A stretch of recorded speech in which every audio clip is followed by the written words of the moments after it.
green, gray, brown, light blue, lime red, purple at the back there. And the passengers here, we're leaving now, last day. Then the Canada Customs Border Protection. No, sorry, US. At Seattle, Washington.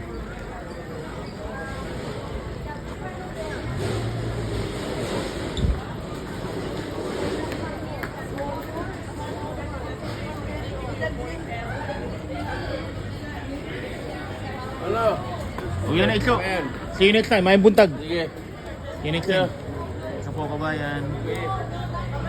Bye-bye. See you next time po. Ito, uwi pa ito na San Francisco. Shout out. Ingat ka dun, ha? Mga Igsoon. See you sa Toronto next time.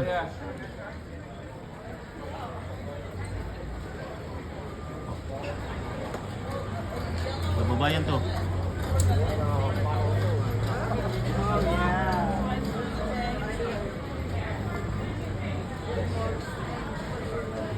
Morning po, good morning. Kumusta na kayo? Saan kayo sa Pilipinas? Sa Manila, Paco. Pero pauwi po ngayon sa Amerika kayo. Punta lang New York. New York naman kayo, kami Toronto po. Toronto, malapit lang kayo dito, no? Hindi po, 5 oras kalahati. Kami 6 plus. New York City po, Vancouver, New York City kayo. yeah. New York City. Vancouver, mas malapit ka. Mas malapit. Siguro mga 1 hour and a half lang by plane. Wala na pala silang ano, Magkatabi sila o baka less. Vancouver. Baba natin 1 from hour. Paco, Manila. Paco Church. Inintay namin isa nating kababayan pe. Alam mo kung nasaan. Sa laging. Kababayan, ano po? Bye. Mukhang Canada kayo mukhang Toronto kayo, Toronto.